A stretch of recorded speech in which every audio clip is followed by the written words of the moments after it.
17th of April, 12:41 p.m. The Old Bailey Defendant's Antechamber. Oh, Gina, how are you holding up? We haven't talked to her in a while. I'm starting to feel quite warmly towards her frequent cold shoulders now. Ginny! Are you alright? Why aren't you saying anything? What's the point, huh? Why go through all this trouble fighting so hard for the likes of me? What? Well, I just saw it, that picture. What picture? Ah, you mean this? The photograph taken by Hurley's red-handed recorder. Were you watching the trial? We got you out of that. Or we're about to. Well, I didn't think we'd have captured a scene like this, that's for sure. It's hopeless. Anyone who sees that's gonna think I did it, didn't they? Well, I won't pretend it wasn't a bit of a shock when the prosecution first presented it to the court. Surely you've got to have your doubts about me now. You can't still think I'm innocent. Of course I can.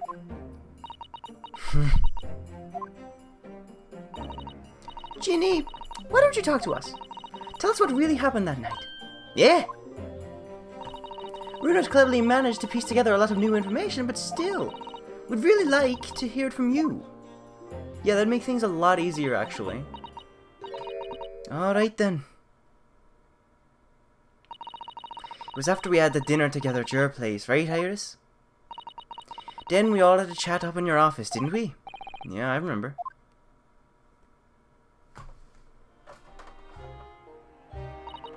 After that, I couldn't get to sleep.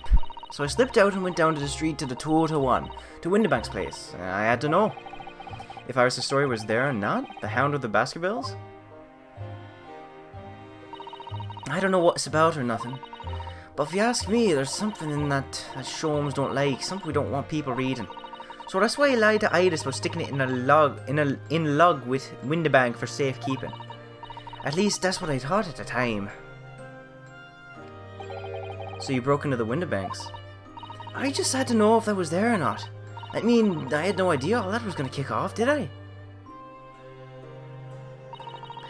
I struck the lock and snuck inside. It was dark in there. So I gave the oil lamp and the counter a bit of wick, and that's when... What do you think you're doing? I nearly died, I did. And the next thing I knew... I'd grabbed the gun off the counter and was waving it in the air like, I don't know what.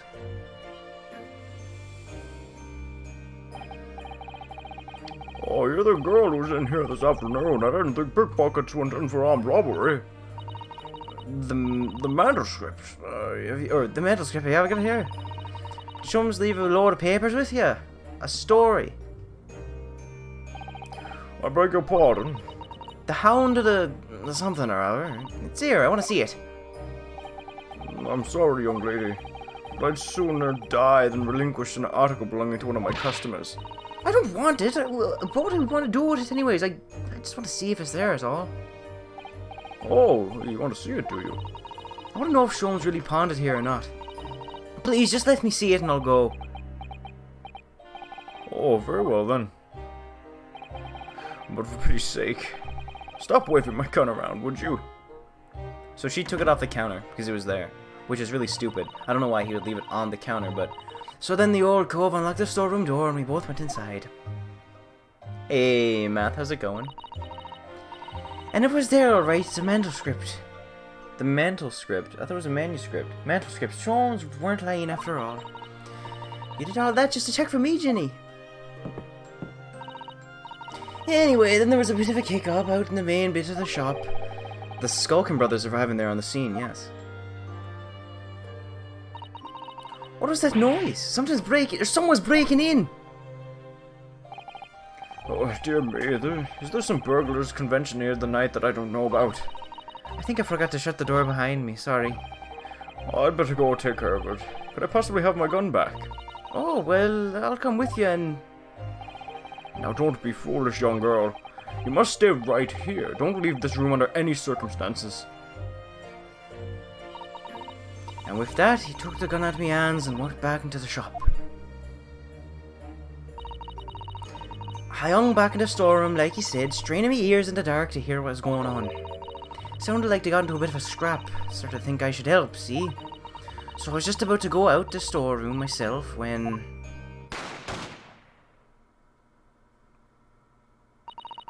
I heard a couple of shots go off. 2, I think. Almost at the same time. And there he was. He's right at my feet, lying down on the floor. I was right next to the storeroom door, so I slammed it shut and locked it in as quick as you like. Because you thought whoever had shot Mr. Windibank might come for you? Yeah, so I went to grab the old cove's gun.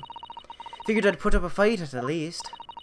But when I got a better look at him, I knew. Yeah. Windibank was a goner.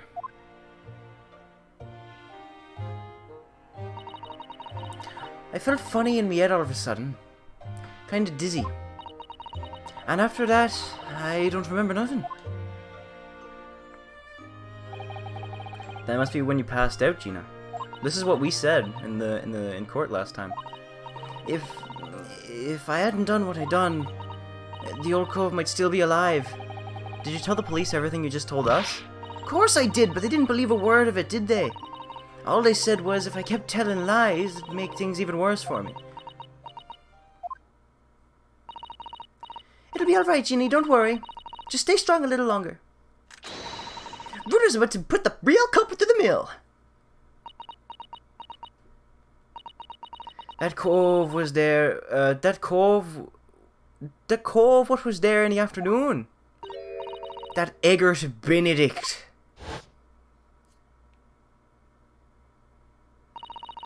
I still remember how he looked at me, like I was nothing. He was right there. I missed it. I was gonna do menacing and I messed it up. We don't know his real name yet, but I'm convinced that he's involved somehow. Anyway, thank you for telling us what happened, Gina. I appreciate your honesty. You what? You can leave it all in Bruno's capable hands now, Ginny.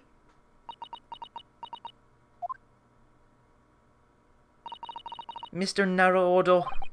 Yep. How come you trust me? I don't get it.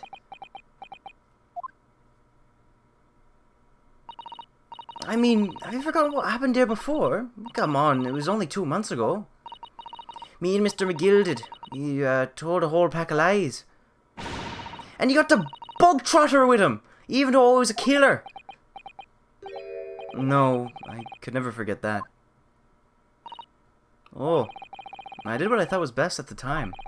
But the pain of that error of judgment doesn't get any easier to bear. Still, don't forget that I almost made you a promise. Also, not almost, I did make you a promise. I told you that I'd be on your side to the bitter end, no matter what. But what if I'm lying? You could be working to get another killer off the hook for all you know.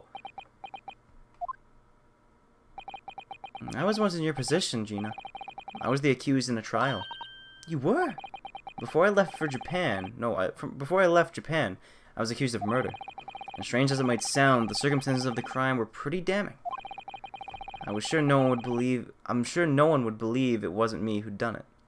I'm sure that no one would believe it wasn't me who had done it. Oh, Bruno. But there's one person who stood up for me, who believed in me and was prepared to defend me. My best friend. Ryunosuke, no one believes in you more than I do. Leave this to me. All you need to do is put your faith in me and I'll do the rest. I was so happy I cried. But even then, somewhere inside me, I couldn't help thinking. Surely he doesn't really believe in me. Not completely. He didn't even cry when his friend died. That's because it was so sudden. Like, he woke up and he was like, boom, dead. And he was like, what? But I was wrong. Pretty traumatizing. As soon as my trial began, it was obvious that he had an absolute unwavering belief in me.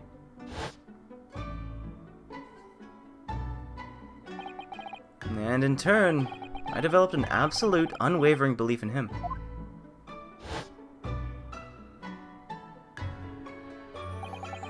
Since then, I came to realize if you want someone to believe in you, you have to believe in the other person first.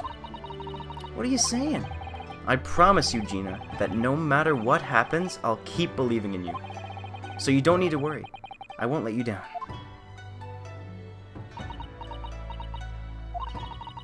Even though I'm a diver, and a no-good liar. You're not like McGilded. I know that. Huh? That's right, you're our friend, Ginny! Iris, we know you better than you think. And we've come to the conclusion that you're someone we can trust. Yes! That's really all we need to know. Exactly! Mr. Naruto, I...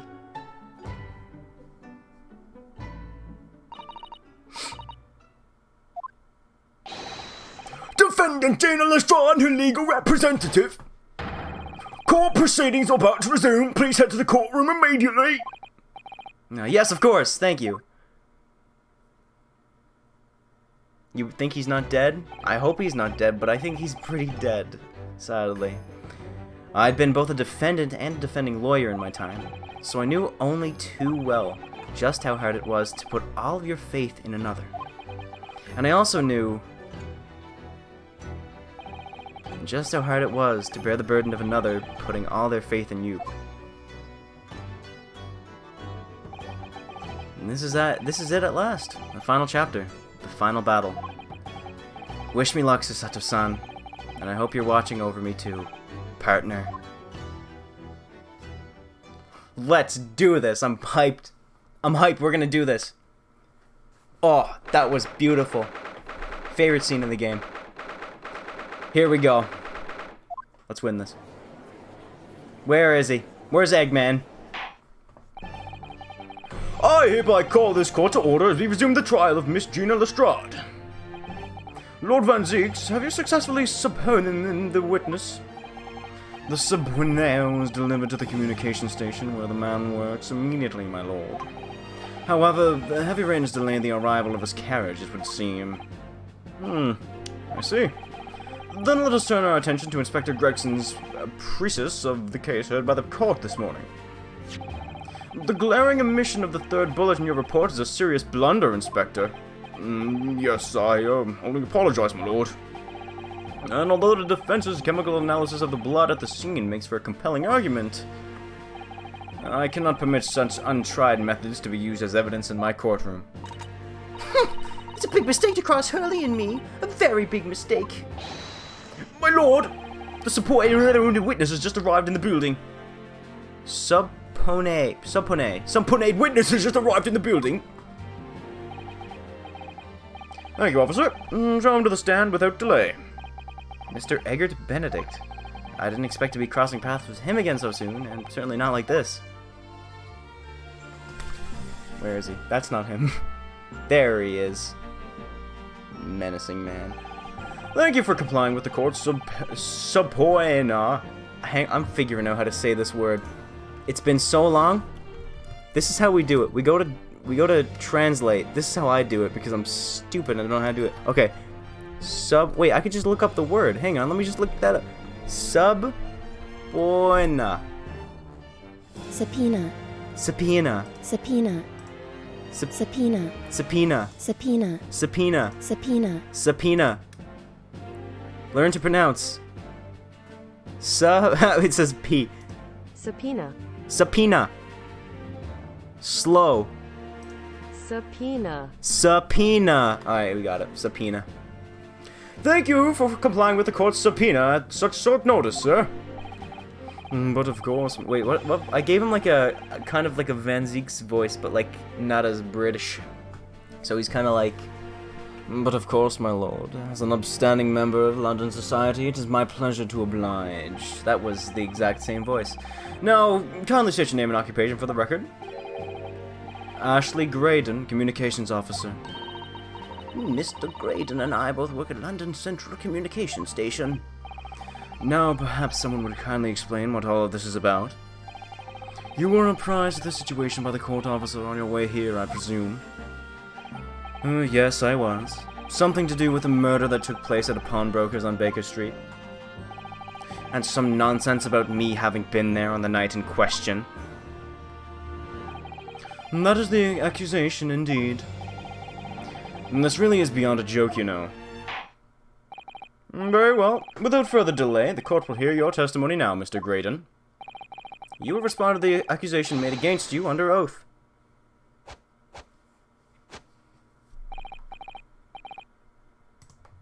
Gladly, my lord. Gladly. I don't even know if there's volume for that. I can't hear it. The accusation. Naturally, I have occasion to make use of pawnbroking services from time to time. But are you seriously suggesting that I colluded with these thugs to break into the place on the night of the murder? I have no intention of admitting to such an outrageous accusation, even if certain parties were present claim that my blood was found at the scene.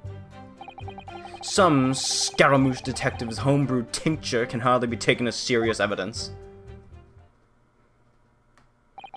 So, you deny the accusation completely, do you? I must say I'm dismayed. For the highest court in the land to be swayed by this professed detective's toy. It was the will of the jury, and our great British justice system demands that the jury's will is upheld. Then it would seem we have the misfortune of a most inept assembly of jurors today. By golly! How long am I expected to be detained here? If, following the defense's cross-examination, your involvement in this matter has not been established, you will be free to leave immediately. Good, then I shall be away in time for afternoon tea. Some small consolation at least. Let us not hold up Mr. Graydon any longer than necessary, counsel. Proceed with the cross-examination. So, we meet again, Mr. Eggert Benedict? Or is it Mr. Graydon? My apologies, you are... Ryunosuke Naruhodo, defense lawyer. We have met. If you say so, Ashley Graydon, enchanté. So... I trust we can conclude this quickly. But I'm not holding your flashy white hat while we do. Alright. Wear it. Wear it, man. You don't have to hold it, but you can wear it. The accusation, let's do this. We can do this 100%. Perfect. Let's do it. Alright. Naturally, I have occasion to make use of pawnbroking services from time to time. But are you seriously suggesting I colluded with these thugs to break apart the place in the murder? Okay, you know what? Let's just let's press. Yeah, we even met in the very pawnbrokery where the crime took place on the afternoon of the day in question. Though, of course, you introduced yourself by a different name at the time. It was Mr. Eggert Benedict, I believe. Tell me, what made you... The witness is here to testify about the events that took place that night. He is under no obligation to answer such unrelated questions. You can't be serious. Thank you, because I certainly do not feel inclined to answer such an inappropriate question. So he's gonna be evasive, is he? In an effort to not give anything away. This could be a tricky. That only makes you look more suspicious, I'm gonna be honest. If you're like, I'm not saying anything, that makes you more suspicious, I think. Yeah, I am. Have you seen these two men before? He's not gonna say anything. This pair? No, I don't associate with criminals. Said by a man who introduced himself as Eggert Benedict. I'd like to know who I have to thank for this. Who made this outlandish accusation against me? The young lawyer there in the black. This is a farce! Whose idea was it to permit an outsider to work in a British court anyways? Well, needless to say, I have no intention of admitting to such an outrageous accusation. Hold it! Do it anyways, coward. Where were you at around 1 in the morning in the night in question, sir? I just passed the hour which I would normally retire. Certainly. I was not in the company of these rapscallions. You're able to prove that? Objection! Listen carefully, my learned Nipponese friend. For you appear to be under a gross misapprehension on this point. What do you mean? The witness maintains he was not at the scene of the crime. He has no obligation to prove his absence. If your accusation is that the witness was present at the scene, the obligation lies within you to prove your assertion. You will fulfill that obligation before putting any more unreasonable questions to the witness. Yeah, good dance. Silent victory wiggle, thanks. Silent victory wiggle. My blood was found at the scene. Your blood was at the scene, but I don't think that'll... Well, I mean, no, I'll keep pressing. We'll see. Blood was found at the scene of the crime. There's no question of that. Mr. Shom's chemical analysis has positively identified the substance as such. But I'm not the only human to have blood running through my veins, am I? How can you be so sure that the blood is mine? It could equally be the blood of one of these two miscreants. Every individual's blood has a slightly different composition, it seems. Mr. Shom's chemical is able to different... Spare me the science lesson. Who's the Shom's character anyways? Oh, I assumed all Londoners would know the name. He's a a renowned detective. So even you are unable to bring yourself to say great detective. A great detective, you say? We're in the realm of fairy tales, are we? What's that? Excuse me. Do you have something to say about that, Mr. Skulkin? Yeah, what, me? No, the Mr. Skulkin next to you. Right, I've had it up to here with this. How many times have I got to tell you? Yeah, I know, you're not the big bruv sulky. Mr. Nash Skulkin! Ew, blimey, Governor, you what? Is it not the case that when Mr. Graydon just spoke, a thought went through your mind? Would you care to share that thought with the court? Me thoughts? I don't know, none of them must have been him. You what? Mr. Nash Skulkin, answer the question, please. What went through your mind when Mr. Graydon just spoke? Nothing, honest, nothing. I was just thinking, if he waves around his arms like that much more, it'll open up the wound again. The wound again, that's all. What wound? Where he took the bullet, of course. It's only 2 days ago, and it ain't gonna be healed up yet. So I was, well, you know, I was worrying for him, and... Always, oh, L's bells. Mr. Graydon, did you hear that? What? Your comrade is worried about you, it seems. On account of your injured arm. I love that pose. My lord. Yes, Mr. Graydon? I have no idea what these two wretches are talking about. Certainly, I shouldn't be expected to answer anything in relation to the mindless insinuations. We know that someone other than the victim was hit by a bullet at the scene of the crime 2 nights ago. And from the height of the bullet on the wall, that person was likely hit in the upper arm or thereabouts. Perhaps you'd allow a court official to examine your arm, sir? The left arm that you're currently clasping with your right hand, as if in pain. No, I refuse. You have shown no evidence whatsoever that links me to these common thieves. Accordingly, I am not obliged to permit any such invasion of my privacy. I've already said I'm completely uninvolved in all of this. I've never had anything to do with the pawnbrokery where this fellow was killed whatsoever. I take offense at the insinuation that I was in any way involved. You claim to have known nothing whatsoever to do with Mr. Winnebank's pawnbrokery? My lord, the defense would like that last statement to be added to Mr. Grayson's formal testimony. Very well, counsel. Continue with your testimony, Mr. Graydon. I've been holding a sneeze that whole time, uh-oh. It was 3 consecutive sneezes, so I had to mute my mic. However, the sneezes are gone now. Continue with your testimony.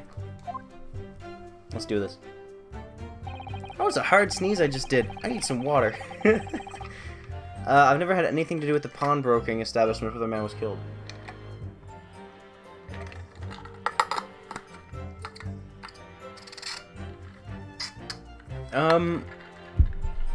What did you add? This is what you added, right? No, wait, no.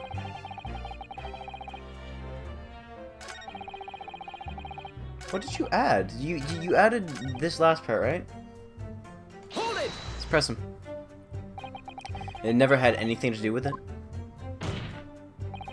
You forget that I was there, Mr. Graydon, on the very afternoon of the incident. Obviously, I'm not a complete stranger to the pawnbrokers. I'm currently on the outlook for an armchair to finish my study. No! You were there to redeem another article, or adjust an article. I have no idea what you're talking about. Is that right? Excuse me! Come on, do it. You're the actual great detective. Do you have something to add, Inspector? Come again, sunshine. You were there too, in fact, weren't you, Inspector? That afternoon. Well, yes, I do remember meeting yourself in the pawnbrokers that afternoon. You, your young Japanese assistant, and the accused were all present, as I recall. And at that time, this witness, Mr. Graydon, was trying to acquire a particular article. Well now.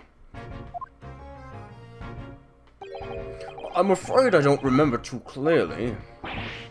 What? But you must! I'm not gonna lie and pretend I remember something that I don't. What's going on here? Griggsy showed us a picture before, didn't he? You know, from the cameras that Hurley installed in Winterbanks. Yeah, of course. Indeed, and the gentleman pictured bears a striking resemblance to the witness, I must say. Exactly, which proves that Mr. Graydon was in the shop in the afternoon in question. At no point have I denied that fact. I merely entered the shop to pursue the articles on sale and have a word with the broker. Nothing more. This makes no sense. I understand why Mr. Graydon might be trying to cover his tracks. But what would Gregson be trying to avoid giving testimony about what happened? That's all he's going to say on the matter, is it? What do you think, Bruno? I think he has no intention of telling us anything. He's well aware that the less he says, the less chance he has of giving himself away. The complete opposite of Hurley, then. He seems to think that the more he says, the better. Well, at least I managed to prize a little more information from these witnesses' lips. All thanks to the Skulkin brothers. Yes, they were the key to it after all. So he says he had nothing to do with Winterbanks. Well, we know that's not true. Perhaps now would be a good time to have a proper look through the court record. Good idea. You never know what tiny scrap of information could be a valuable weapon. Alright. Hang on. Alright, let's have a look. This bullet is new, right? I think, ooh, well, it's a little bit damaged there. This is the bullet that was fired from the Skulkin brothers' gun at the night of the incident. Yes, so it turns out it never actually entered Hurley's body at all. Thanks to the thick leather of the pouch that he was wearing. It saved him. Hurley's always lucky like that. Well, considering what he had to go through in the hospital, I wonder how lucky he really was. Oh dear, poor Hurley. Alright, I guess there's nothing with the bullet. Maybe the disc. For McGilded, we've already looked at that too. Do we have the we don't have the picture of him, why don't we? I don't really know what we can do here. I guess I'll ask him, because I didn't ask him about this. Hold it!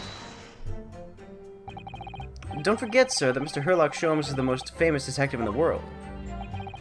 And the most famous detective in the world tells the truth, the whole truth, and nothing but the truth, huh? Oh no, I can't think of how to answer that. I once saw the world's most famous swindler thrown into jail.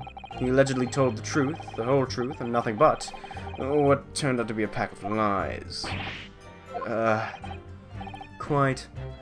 Now, As you are no doubt aware, the central communication station is the heart of this country's information network. My work there is of paramount importance, and you have kept me from it for long enough already.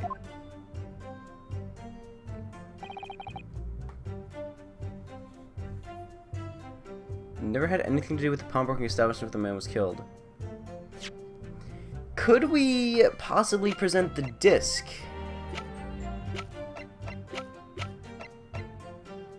Because he was looking for the disc, right? Objection! Yeah, okay, got it. Have you ever seen this disc before, Mr. Graydon? Why? Is it supposed to mean something? This disc was, until the day of his murder, in pawn in Mr. Windibank's shop. It was redeemed by the defendant, Miss Gina Lestrade, that afternoon. However, somebody mysteriously appeared to try and take it from her. And that somebody was you, of course. Wasn't it, Mr. Graydon? As I have reiterated numerous times now, you are mistaken. It was not me. I have never seen that disc before in my life. It may have escaped your notice, but there is a small smear of blood on this disc. Oh, yeah, resulting from an aberration of the thumb, perhaps? That's right. The surface of this disc is covered in hundreds of tiny metal bumps. In the skirmish to acquire the disc, the thumb of the person who tried to take it suffered minor lacerations. So, while the disc bears the remnants of that skirmish in the form of this smear of blood, the thumb of the person in question must bear the remnants also, in that form of a scratch. Good gracious, indeed it must! Mr. Graydon! You refused to allow a court officer to examine your arm before. Are you now going to refuse us to allow us to examine your thumb? Because I have no doubt that it bears a small scratch consistent with the smear of blood on this disc. Well. It would seem I underestimated you. What is the meaning of this? So you admit it now? You admit you have a scratch on your thumb from when you attempted to take this disc from the defendant? He's gonna be like, no, I cut myself when I was cutting the carrots for dinner. Order! Well, Mr. Graydon. It would appear there's been something of a misunderstanding here. I did not attempt to take the disc, as you put it. No, quite the reverse. What are you trying to say? It's really quite simple, you see. The disc was mine from the outset. Is there some crime in taking an item that you own out of pawn? What? It would seem, Mr. Graydon. At this piece of evidence, my learned friend has established a link between you and the incident. Accordingly, you will tell the court everything you know about this disc now. As you wish. Though I'm quite sure it has nothing whatsoever to do with the pawnbroker's murder. Okay. Well, we linked you now, so you're screwed. There's a note on the disc saying, "For McGilded, the item belongs to me. The redemption ticket was stolen from me by the accused, that filthy gutterling, the day in question. I proceeded at once to the shop in order to explain my situation and redeem my article. In the end, of course, the disc was taken by the police. In other words, I had absolutely no reason to break into the shop later that same night." Did I hear you correctly, sir? McGilded, you say? The famous London philanthropist? Who perished in this very courtroom 2 months ago after being acquitted of a distinctly messy murder. Yes, my lord. The one and the same. Good lord, Mr. Graydon! Are you saying that Mr. McGilded and yourself were acquainted? Yes, that's correct. Man. Order! Well, I certainly didn't expect to hear that name uttered here in my courtroom again. According to what Gina told us, this disc was placed in pawn that fateful night 2 months ago. McGilded himself gave instructions to deposit it at Windibank's. It's funny that Mr. Graydon here is claiming the disc belongs to him then, isn't it? In all likelihood, he's lying. So he appeared that afternoon at Windibank's in order to get his hands on McGilded's disc for some reason. Counsel, you will commence your cross-examination, please. Let's do it. I have to do this immediately. the disc. No than just saying for McGilded, but the item belongs to me. The redemption ticket was stolen from me by the accused, that filthy gutterling on the day in question. What does the, what does it look like? Let's see. I swear I'm, like, seeing things. Oh, whoops. Look, I can do both of the. Whoa, look at. Okay, whatever.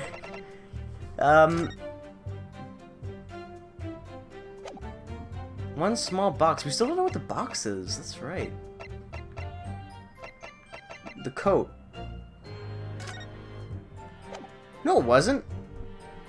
Wait, what? Oh yeah, we got him. I just got him just then. Because he didn't say anything about the disc, right? Would that be it? I feel like that would be it. He didn't say anything about the disc in this. Mr. Winnebank appears to have used the back of this photograph to write out a redemption ticket. He's written it very neatly, but still, perhaps he ran out of paper, so it had to use anything he had to hand. It's hard to know what the front and what's the reverse side now. Can I please see this, though? One gentleman's overcoat. It was just the coat. It wasn't the, Yeah, it was just the coat. It wasn't the disc. You didn't put the disc in. Don't explain my situation, redeem my article. The end, of course, the disc was taken by the police. In other words, I had absolutely no reason to break into the shop later that same night.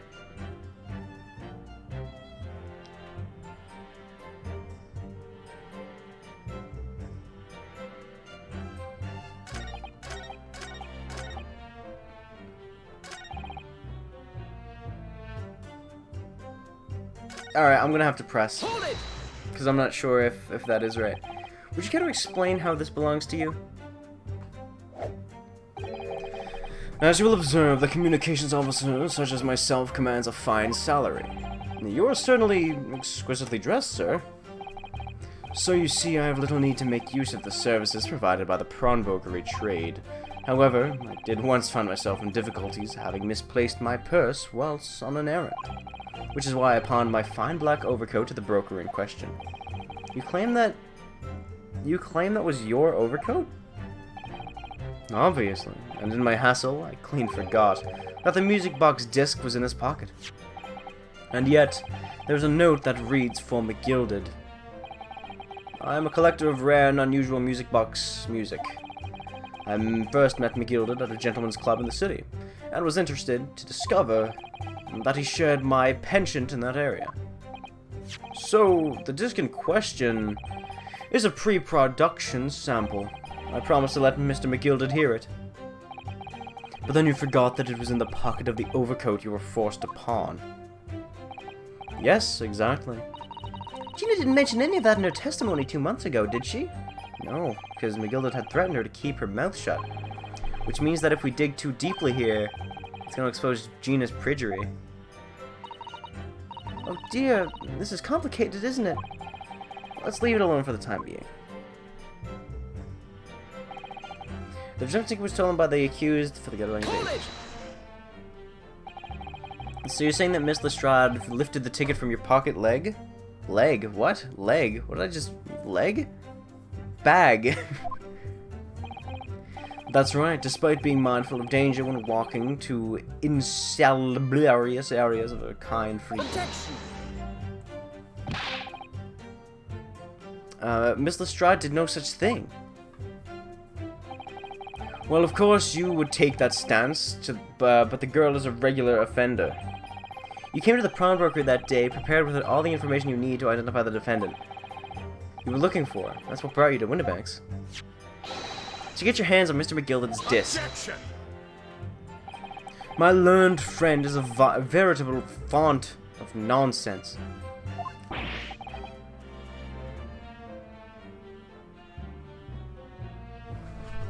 Hang on, I thought I heard something outside. I guess now that I'm paused, I'm gonna answer a text really quick.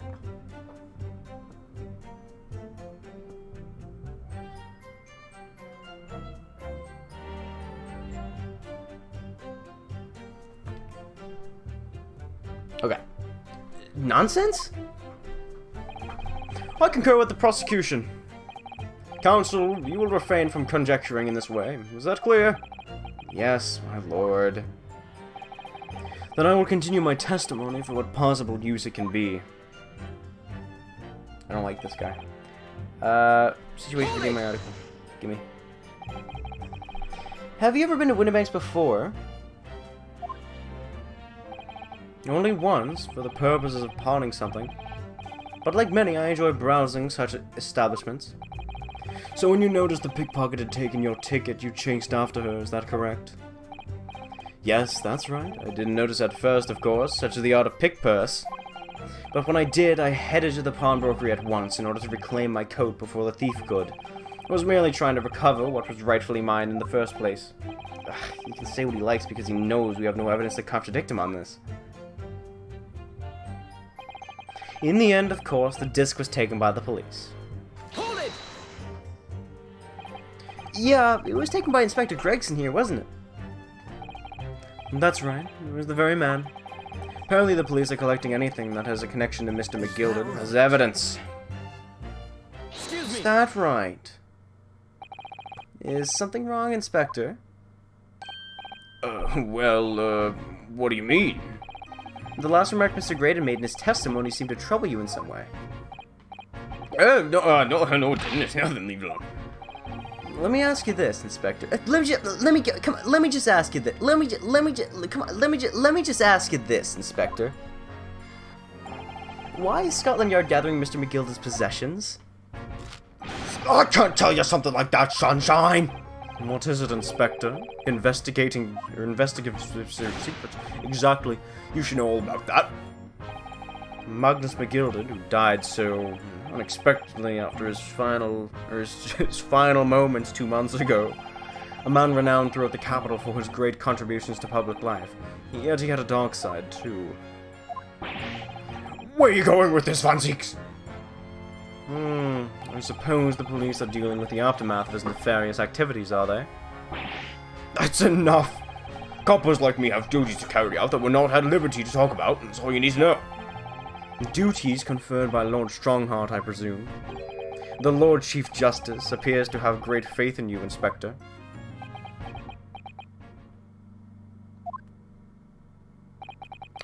The bottom line is, if you want to get more out of me, you're gonna need Lord Strongheart's paw print first. What's all this about? It's like there's something going on between Gregson and Lord Van Zieks here. It's because Lord Justice Man is evil. It would appear that the inspector has revealed all that he is at liberty to reveal. Mr. Graydon, let us return to your testimony. Weird. Gladly, my lord. Very interesting. In other words, I had absolutely no reason to break into the shop later that same night. Well, the disc. What about the music box?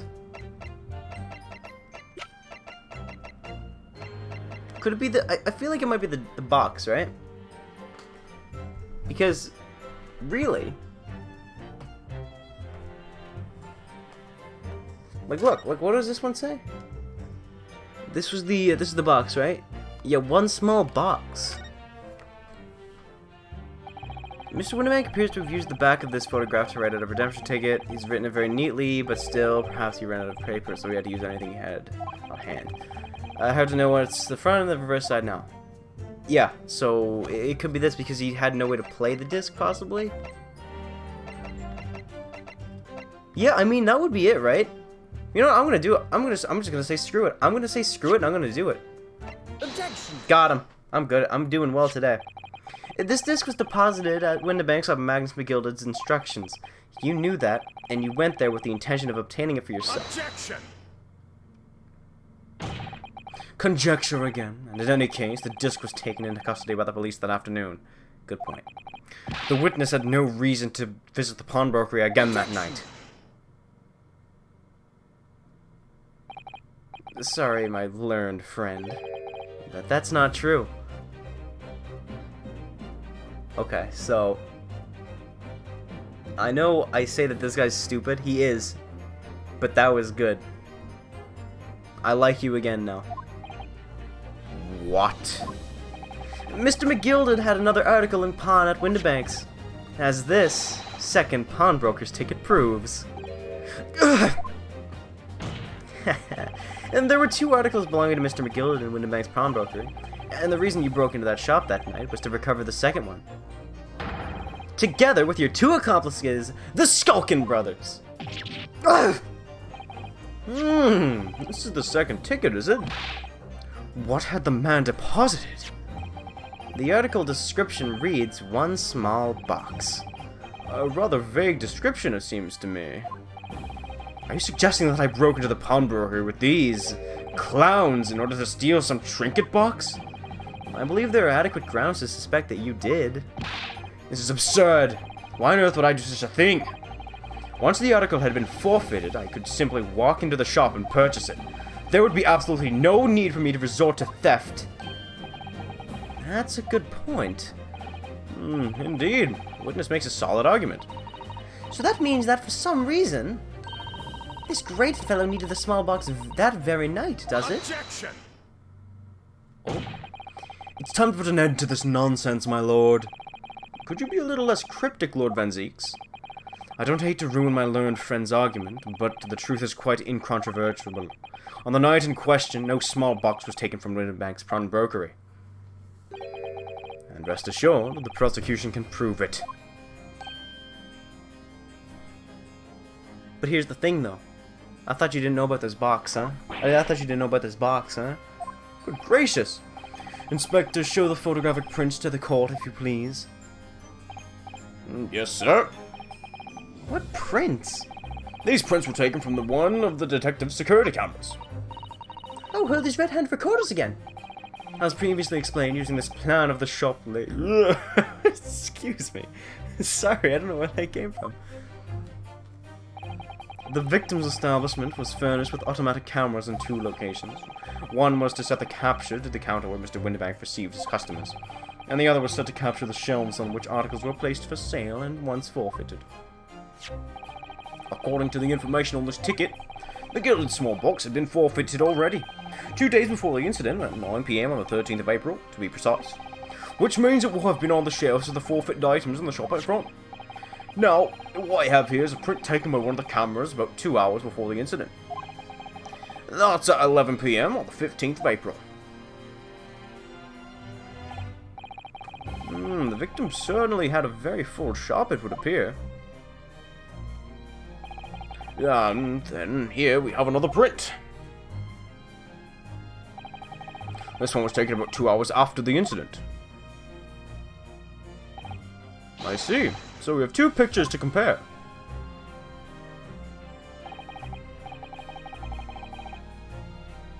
I noticed it immediately. Yeah, he was trying to be smart about it because he took the box, right? He took the box. What he's talking about is the one with like the gems on it that I described before. It's on like the lower right shelf. Search for the differences. Yeah, I saw it immediately. On the picture on the left, the box is over to the left a bit more. And on the right picture, it's moved over to the right. So he took it and then put it back, but he didn't put it back exactly. So he tried to be smart about it, but he let that slip. Though I must say that placing them side by side leaves me cold. Dear me, that's starting to make my head ache. Obviously, at Scotland Yard, we considered theft as one possible motive in this case. We explored the possibility that something had been taken in addition to the victim's life. So you may have already compared these 2 prints thoroughly, Inspector. Oh my god, you're stupid. You guys are stupid. Yes, sir. We counted every single item in these 2 photographic prints. And the Yard's conclusion is that exactly the same number are present in both. I can't dispute that. But in other words, nothing was taken from the pawnbroker on the night in question. And my learned friend's assertion is nothing more than a hopeful fantasy. fantasy. I would play that if I was allowed. I can't even remember how that song goes. I don't even know what. I'm such an idiot. I say I'm a fan of Earth, Wind, and Fire, and I don't even remember fantasy. I don't believe it. If I could have just shown that he'd stolen McGilda's pawned box, I might have been able to break him down at last. We're saying that in our head right now. He just did that for no reason. He was just like, oh, yes. You know what, Bruno? I've been thinking. I wonder if these two photographs really are exactly the same. They're not. What? They're not. So, counsel, in the light of evidence put forward by the prosecution, what is your position? It seems that, in fact, on the night in question, nothing was stolen from the victim's establishment. Do you accept the prosecution's assertion? I don't know. Play Professor Layton? What? No! I mean, okay, you know what? Point out a discrepancy. There's a big discrepancy here. I wasn't sure at first, but, there's a clear discrepancy between these two prints. What? You must identify the location in question for the court, counsel. Which one? Indicate the precise location of the discrepancy which you speak. Well, I guess I could go here or here. Alright, eeny, meeny, miny, mo. Just kidding.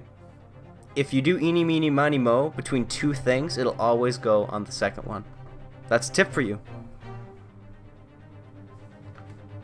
People would used to do that. Who's gonna be hidden tag? Oh no, we'll do eeny, meeny, miny, mo. We'll figure out who it is. Okay, eeny, meeny, miny, and they always start with the person that they don't want to be it. Stupid children. I didn't even know there was a Professor Layton movie, actually. Was it good? I know there's an Ace Attorney anime, but I haven't watched that. My friend watched the Ace Attorney anime instead of playing the games, and I think he should have played the games because I think he would have really enjoyed them. But, we'll see.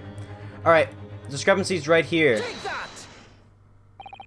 Granted, these two prints are almost identical. They're less identical than the other ones, though. However, there's one minor discrepancy between them. What? I didn't need to scream, I'm sorry. When you view the two pictures stereoscopically...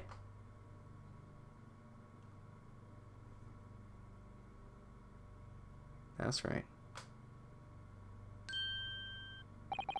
A single area stands out as being different. The location of this small box. Let me... Oh, wait. Unbelievable. You look pretty good, man. It's pretty good. By Jove, you're right. How extraordinary. What this tells us is very simple. Mr. McGilden's small box was indeed not stolen from Mr. Windibanks on the night in question.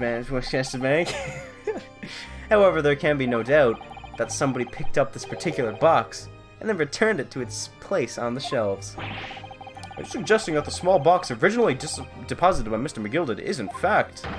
Yep, the very same small box I just identified in those photographic prints. Objection! Mindless guesswork. What if it was? So a box was moved on the shelf, nothing was stolen. Which means, quite simply, that nothing has changed. That may be true, but... Alright, McGilden's box wasn't stolen then. But doesn't the fact that it was moved like that change things? It changes everything. Although it could just be nothing. Because someone could have came in, looked at it, and like, oh, there's a cool box, and then put it down. I believe this changes everything about the case. Actually, no, they couldn't have. They couldn't have done that. Because, nobody would have done that, right? Because the time it was put out, wouldn't he have to go back that night to get it? Because it would have been sold, I think. Because I think... I don't know, we'll see. This changes everything about the case. How can that possibly be? The crucial point is the fact that what was moved was a small box. Actually, wait, let me see. In other words, we have to consider what might have been inside that box. It's probably a music player or something. Or, I assume it's a music player, but I don't... It doesn't have to be. Just because there was a disc doesn't mean that that's 100% a music disc, or a music box. So where was the box? This was the box, right? The 13th of February...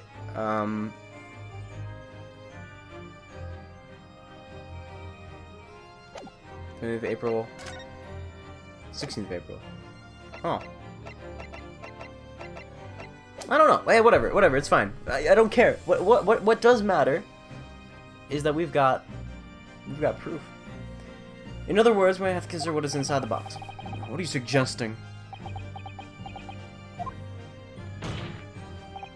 I'm suggesting that we need to examine that box as soon as possible. A vital piece of evidence is sitting on the shelves at Windibank's as we speak. There's gonna be nothing in the box because he took whatever was in it. That's what's gonna happen here. That won't be necessary. Some little box belonging to a man who died 2 months ago can't possibly be relevant to this trial. But everything else he owned is? Okay, Mr. Van Zieks. I don't know. The court does not uphold your objection, Lord Van Zieks. Bailiff! Arrange for an officer to go to Baker Street at once. Obtain the small box in question and bring it back here for further investigation. Examination, even.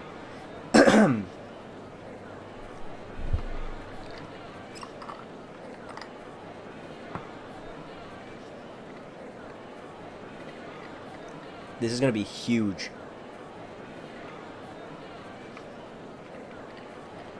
I don't know what it could be. No idea.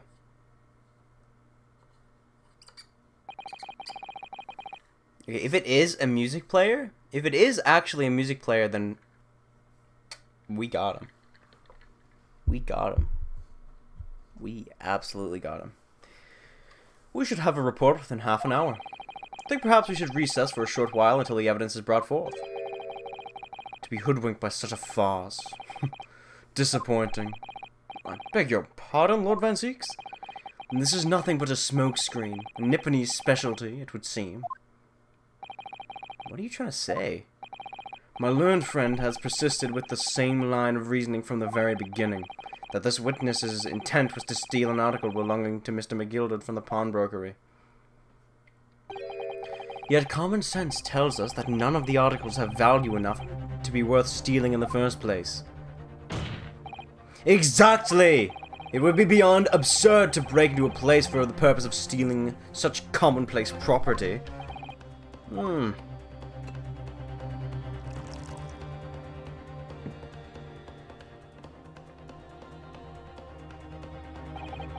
If your lordship recalls, Mr. McGilded perished 2 months ago, immediately after the conclusion of his trial. A trial in which he was found not guilty. A trial in which it was established he was the upstanding member of society. His reputation implied, in fact. So I propose a toast to my learned friend and his most insightful defense. The articles of this upstanding matter of society pawned were entirely ordinary. A black overcoat just happened to have a music box disc in one of its pockets, and a small box.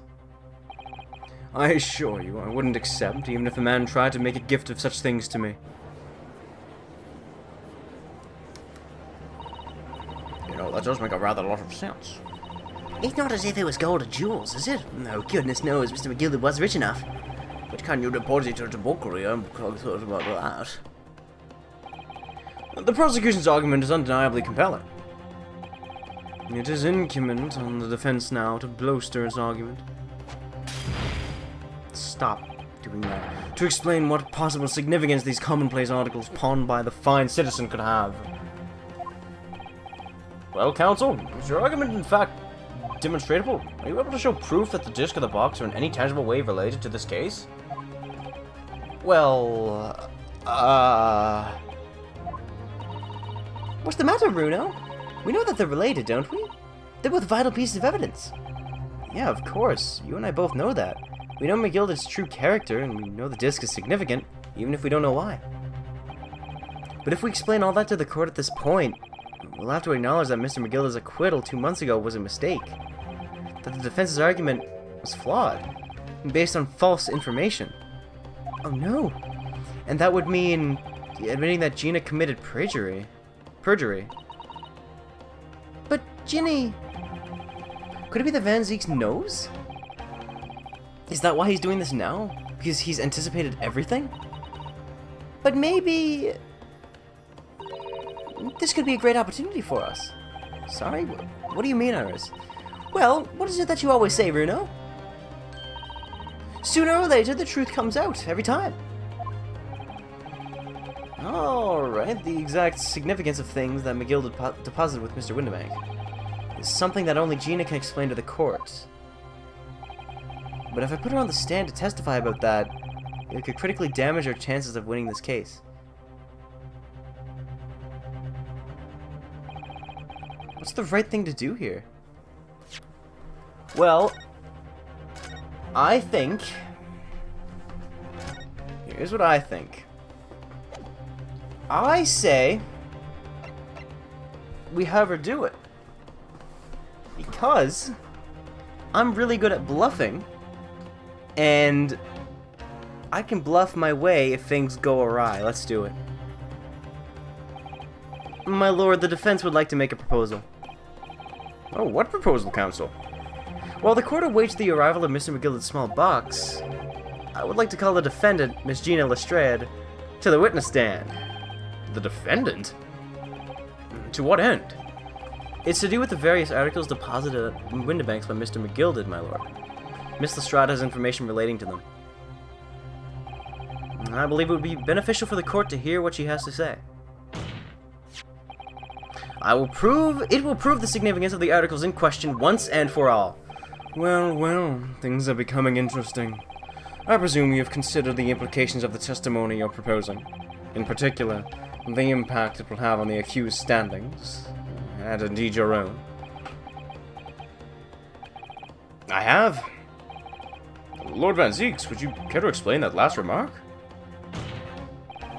The prosecution accepts the defense's proposal. I move to interrupt the cross-examination of the current witness and hear from the accused herself.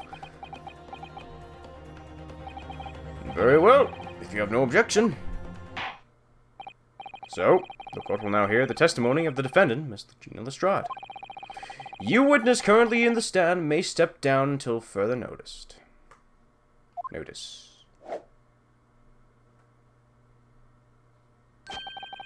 Then I shall bid you good day. Wait.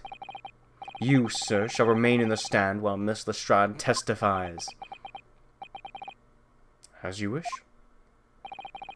Alright then, Gina. It's time. I know this will be hard, but please, put your faith in me here. Good luck, Bruno. Let's do this. How's it going? Welcome back to the stand. The articles that Mr. McGillicud had deposited in Windibank's pawnbrokery are intimately related with the omnibus case, the trial of which was heard in this courtroom 2 months ago. What if that's the voice I gave him? That'd be so annoying. Yeah, I remember this young lady being brought before me in that trial as well. That's right, my lord. He's like Sonic the Hedgehog. Her testimony helped to establish the innocence of the defendant, Mr. McGillicud. The omnibus case was intriguing, to say the least. And now, here we all are again, the same players in that trial, facing each other once more. A twist of fate, perhaps, my Nipponese friend?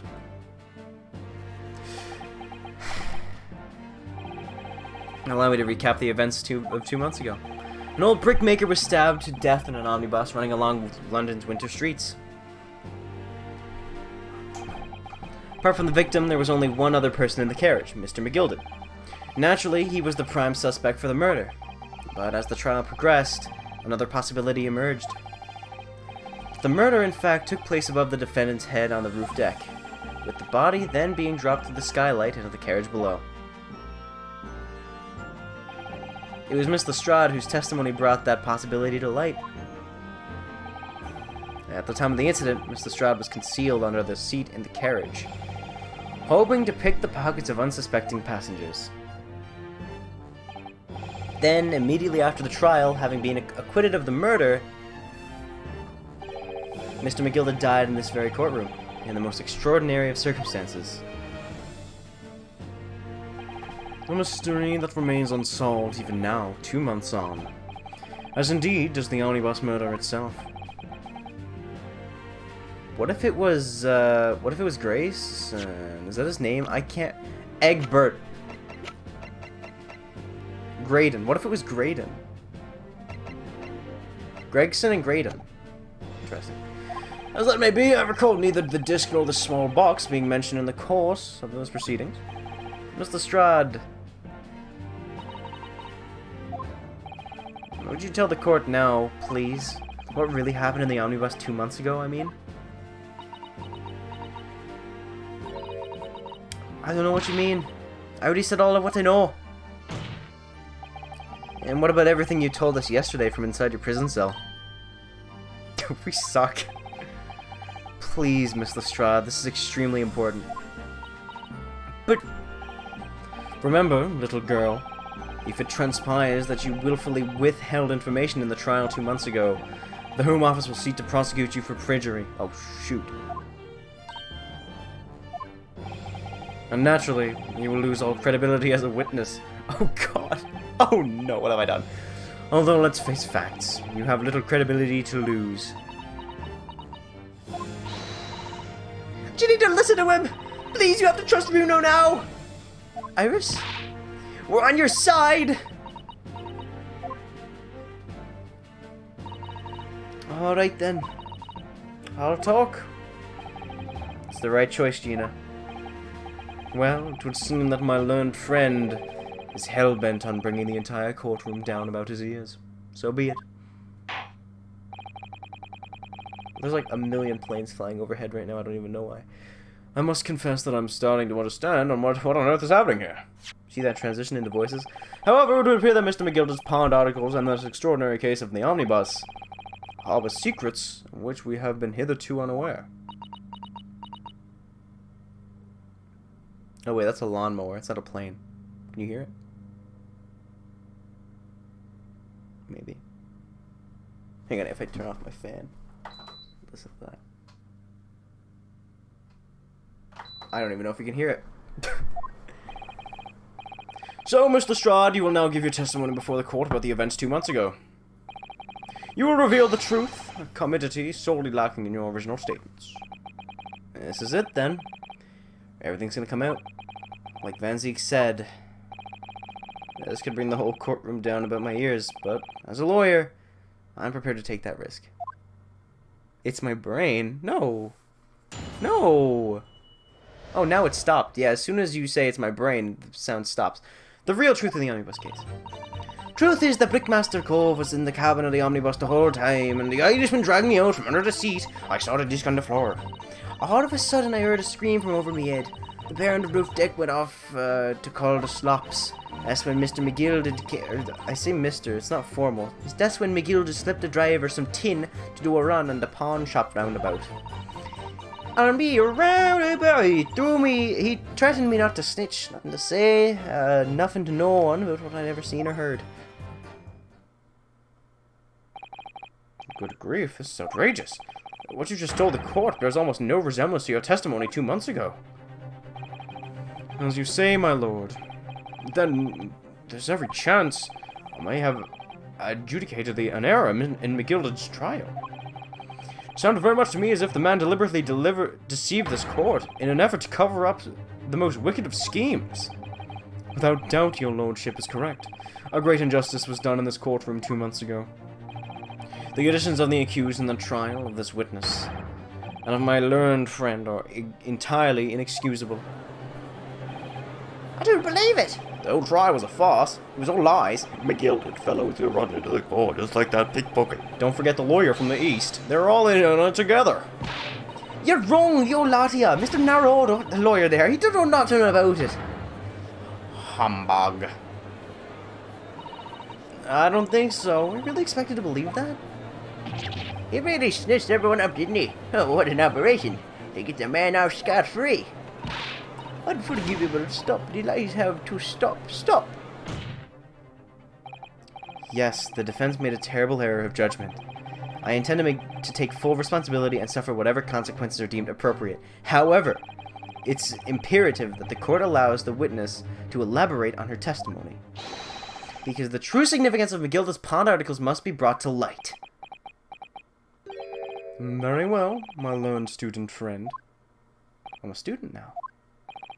Given the depths of calamity you've just plunged yourself into, this may well be worth hearing. Words fail me. The situation is utterly deplorable.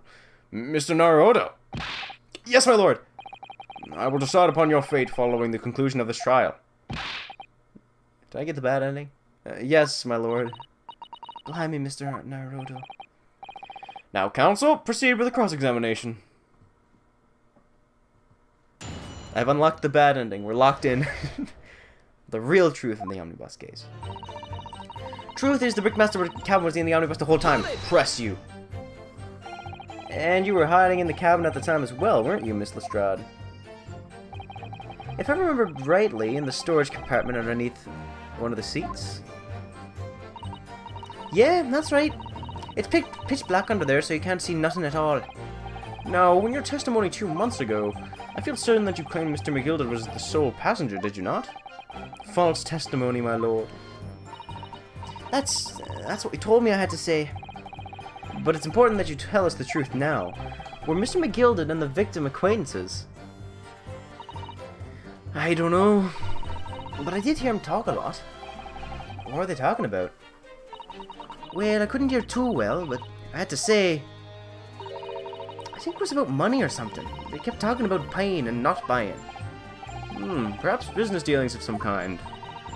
Well, anyway, they got louder and louder and started to sound like a proper fight. I was pretty scared by then. Hardly dared to breathe, and then, all of a sudden, I heard a noise like someone kneeling over on the floor. It was blooming loud and all.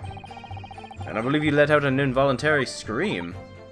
Yeah, that's what gave me away. When the Irishman dragged me out from under the seat, I saw the disc on the floor. Was the disc you saw this disc? Yeah, I reckon it probably was. It was right next to the cove lying on the floor. Could this disc have belonged to the victim, perhaps? I don't know, but McGill had packed it up pretty smartish. And then he sat the cove with the knife and his belly up in the seat. What did he say to you at the time? He told me not to say a word about what I'd seen or heard to no one. About the disc and all. I was dead scared. The way he was looking at me, I thought, if I didn't go along with it, I'd get stuck with the knife too. Then he started asking me a load of questions, like what my name was and where I lived and all that. Asked me about being a diver too.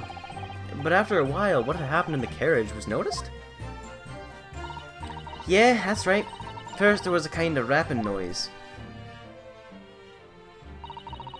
All of a sudden I heard a scream from over my head, and a pair of the deck went off to call the slaps. And there were 2 gentlemen occupying the seats on the roof deck, I believe. That's right. Yeah, these guys. They must have looked down through the skylight and noticed a cove with a knife in his guts. And when they screamed, the diver pulled the horses, and McGill got me out of sight. Out of sight? Where? Back out of the seat where I started off. Once the carriage came to an halt, the 2 cove from the roof ran to fetch the slops. If they immediately left to fetch the police, it would appear they were entirely unrelated to the incident. So that left Mr. McGilded and the driver... that left McGilded, the driver, and you still at the scene. Yeah, well, the driver didn't know I was there because I was under the seat. I heard the cabin door open, a voice from outside. The driver, yes. He also testified at the trial, I believe. A fellow who went by the name of Beppo, if memory serves. What did McGill and the driver say to each other? I don't know what happened and stuff like that, mainly. That's when McGill slipped the driver some tin to do a run. Alright, this is gonna be good. The pawn shop obviously being Windibank's on Baker Street. Just a moment, counsel. Do you mean to tell me that the driver gave false testimony in the trial as well? Perhaps the excursion to the pawnbrokery slipped his mind when he was in the stand. Indeed, Lord Van Zeeks. McGill took off his coat and gave it to the driver. He folded it up all careful-like before handing it over. When I saw him do that, I remember thinking, that coat and what's in it gotta be worth a few bob. Yeah, Gina was sure the disc must be worth more than Mr. Windibank was suggesting, wasn't she? I remember her quibbling with him over the price that afternoon at the pawnbrokery. The driver looked pretty happy when McGill had flashed some brass in his face, running off at a lick. And then the bug trugger called me and told me to come out of the drag's cabin. He threatened me not to snitch, not to say nothing to no one about what he'd seen or heard. Threatened you how exactly? Told me he'd only be able to scamper if he did exactly what he said. Which included giving false testimony in court 2 months ago. Yeah, that's it. And there's one other thing he said. Which was? He told me I have to hang on to the ticket from the pawn shop and make sure not to lose it. The ticket? Well, I never. Said that if he didn't show up to get the ticket off me before 2 months passed, I'd have to go to the pawn shop and pay the money to keep it in lug, to stop it from being forfeited. He left me with some brass to pay for it. But really, why on earth would McGilded have done such a thing? Depositing his overcoat with a pawnbroker before the arrival of the police makes no sense at all. There would seem to be only one logical explanation, my lord. What McGilded had the driver deposit at Windibanks was something he didn't want the police to see. Something very important that he needed to hide at all costs. Anyway, after that, he let me go, so I legged it before the coppers showed up. Weird. Well done, Gina. Can't have been easy to tell the truth like that. Gina's really put her faith in you, Bruno. Yeah, and thanks to her, she'll have to face a charge of perjury once his trial is over. Oh, yes, and to thank her, she'll have to face a charge of perjury once it's over. Perjury. So I need to use the time now to get as much information out of her as possible. Time to really go for it. Press her on every statement. I suppose I should. Oh, and another thing. What's that? Take a look at those two. Isn't it strange that they've been whispering to each other the entire time? Yeah, that is strange. It looks like they're having a secret discussion about something. I'm not sure I'm completely comfortable with that. I wonder if there's anything I can do about it.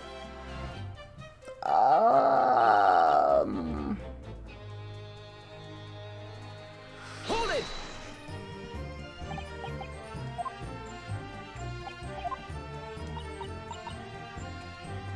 Excuse me. Hey. Is there something you'd like to share with the court, Inspector Gregson, Mr. Graydon? Inspector! Mr. Graydon! Wow! Blimey, try to give me a heart attack! You have been whispering to each other for quite some time now. Tell us, what is the discussion about? Discussion? This fella? Pull the other one, sunshine! Think I got anything to talk about with shiny gent like this? And I have nothing to say to this uncouth detective after he deprived me of that disc that was rightfully mine. But they've clearly been talking the entire time and been cross-examining Gina. It's as if they've been negotiating.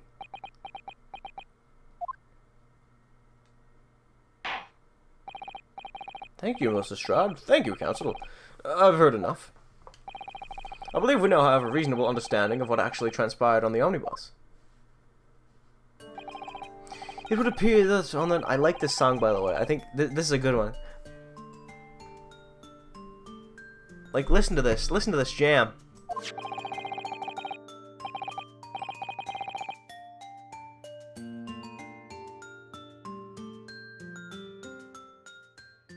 What a bop. A negotiation concerning this discount. I didn't even see what he said because I accidentally skipped it. Hang on, let me see this. It would appear that on the night ago, a negotiation was taking place in the omnibus. A negotiation concerning the disc, however, matters did not run smoothly. When the parties involved began to quarrel over price, McGilded took what he wanted by force, at the expense of the other man's life. Which proves my point. The disc is clearly extremely valuable in some way, although I don't understand why as yet. And 2 days ago, precisely 2 months after the omnibus incident, McGilded's coat and its contents were due to be forfeited. I didn't know what I should do with the ticket. I mean, the Cove died right after his trial. I knew that. So you decided you would try to claim the articles as your own? Oh, well, why not, eh? They're only gonna be forfeited. Why shouldn't I have them? Anyway, you can't blame me for thinking about it. Thinking about it ain't no crime. Mr. Strahd, it would appear Mr. McGilded was prepared to kill in order to take possession of this disc. Do you know why that would be? I ain't got a clue. But I reckon it must be worth a fair bit of brass. He's probably gonna sell it. And you can't blame me for thinking that. Thinking ain't no crime. My lord. Get the box? Got the box. The evidence your lordship requested has been located and is ready for the court's inspection, sir. The big moment, here we go.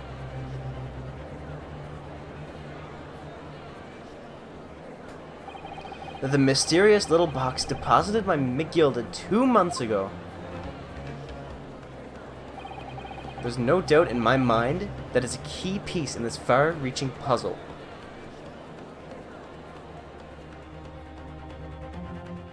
To be continued. Oh! We're getting there. Oh man! This is it! This is the ending! We're almost at the end!